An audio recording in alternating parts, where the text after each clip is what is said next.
Oh my god, how do you botch up a moral this badly? Let me rephrase that. In a series that could handle serious issues like Alzheimer's, dyslexia, and even cancer, with maturity for children, how the hell do you botch up a moral as simple as violence is wrong? I haven't watched Arthur in like a decade and a half, so I'm mostly going from memory here. It's not that it's a bad show. Hell, in about a week it's going to be entering its 17th season. Yeah, both Arthur and the Magic School Bus are cartoons that are just as good as you remember them. With that being said, on to this particular episode, which is a very tricky subject to tackle. Enough beating around the bush, let's take a look at Arthur's big hit and see what happens when a character tries to retaliate against a karma Houdini. It starts at a boxing match of all places where Arthur is about to fight. He's confident that he's going to win. However, the challenger happens to be his little sister DW. If I recall, most Arthur episodes started out with these odd scenarios, so I'm not going to complain. Although this one turns out to be really strange. There ends up being a DW in the audience. And the one in the ring happens to be Binky in disguise. He's, I guess, the school bully. Apparently they figured that Arthur would rather fight someone his own size. While Binky chases Arthur around the ring, we cut to seeing DW in the audience, laughing and eating popcorn, foreshadowing the main problem with the episode, which we will get to. The camera pans over pieces of a model plane, and DW starts asking about it, annoying Arthur. The episode puts great emphasis on her annoyance. Trust me. She spills his paint, and then sometime later she sneaks into Arthur's room and touches the plane while the paint is wet. Then she blames Arthur for getting paint on her hands. Okay kids, let's play a game called Count the Dumb Decisions. Dumb decision number 1. Arthur not telling their parents about DW repeatedly sneaking into his room and messing with his model plane. Finally, Arthur's finished the plane, and we immediately get dumb decision number 2. Him not anticipating that DW will come into his room and try to play with his model plane again. Speaking of that, dumb decision number 3. Arthur not explaining exactly why DW shouldn't touch the model plane. Oh, that's right. They can't do that because they want to make Arthur undisputedly the bad guy in this episode. Writers, it doesn't work that way. It just makes Arthur seem out of character and completely stupid.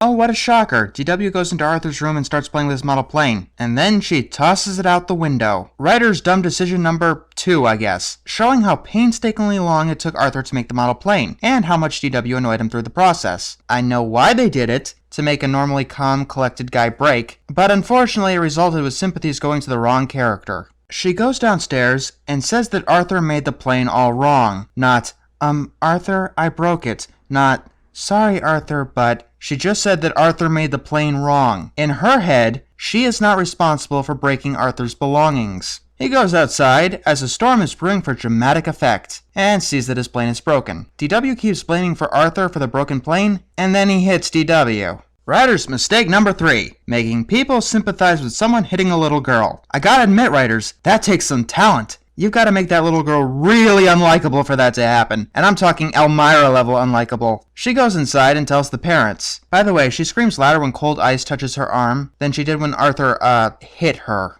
Now here's where things get muddled. Arthur doesn't want to apologize because he told DW a million times not to touch the plane. Once again, if you find yourself in that situation, tell your parents. Arthur gets grounded. What? That is so unfair! You don't even care what she did to me! We'll deal with what she did. Writer's mistake number 4, not showing how they deal with DW. It seems like she doesn't get any consequences for the entirety of the episode, so it ends up teaching the lesson that you could break people's stuff and not fear any repercussions. What you did is wrong, too. That's right, 2 wrongs don't make a right. Remember that! It's gonna come back later. The next day after the storm disappeared, I guess, Arthur tells Buster about the situation, who sides with DW. Hey writers, you were supposed to make the audience do that, not the other characters. Making Arthur's best friend side against him is going against that goal. Binky hears the story and is shocked. His friends tell him that he shouldn't be shocked because he hits people all the time. Then they realize that they don't remember the last time he hit anyone. He gets challenged to hitting the next person who rounds the corner. Guess who? Yeah, it turns out to be Arthur. But Binky doesn't want to hit Arthur, so he tries to talk his way out. Unfortunately, if he doesn't hit Arthur, he'll be out of their circle of friends. So he has to hit Arthur the next time he sees him. So he decides to avoid Arthur entirely. Meanwhile, we see Arthur trying in vain to help other people see his side of the story. The episode just gets messier. This goes on for quite some time, by the way. Hey, writers, you know what this filler could be better used for? Making sure you get your damn moral right. Maybe having Arthur talk to his parents about DW annoying him? Maybe get DW's side of the story. Or how about anything else? It ends with Arthur running to Binky to give him his pen. So all of that was totally pointless. So then Binky hits Arthur on the arm. He goes to his parents, who have absolutely no sympathy for Arthur. Well, maybe that's how DW felt when you punched her. Haha, you're being physically bullied at school. Karma's a bitch, huh, son? Sorry I hit you. And I'm sorry I broke your plane. But what kind of a stupid plane doesn't fly? Did you have to have that line, writers? Really? You didn't want to give her apology the slightest hint of genuineness to it? No. Well, I didn't know. I'm just a child. Give me a break. Not an excuse! First of all, technically speaking, Arthur's a child too. Secondly, we teach 3-year-olds not to take other people's things, to sneak into other people's rooms, and to touch their stuff. We also teach them to have regrets for their wrongdoings. God, your parents are shit, DW. Sometime later, Binky apologizes to Arthur. What?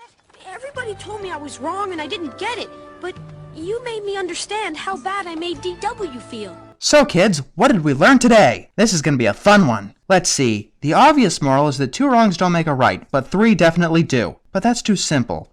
Let's see what they really meant. It's not okay to hit a family member where things can be dealt with within the family, but you can hit strangers. That's totally okay. It's also okay to hit people due to peer pressure, but not because someone is annoying you. Or maybe it's okay to hit people as long as you apologize afterwards. Or maybe the moral is, don't do anything against a sibling who's annoying you, or else your friends will abandon you, a bully will hit you, and your parents won't do jack shit on your behalf. Fuck this episode. It's an episode who makes someone who hits a random kid due to peer pressure the most likable character of the bunch, and the episode sides with him. What the hell?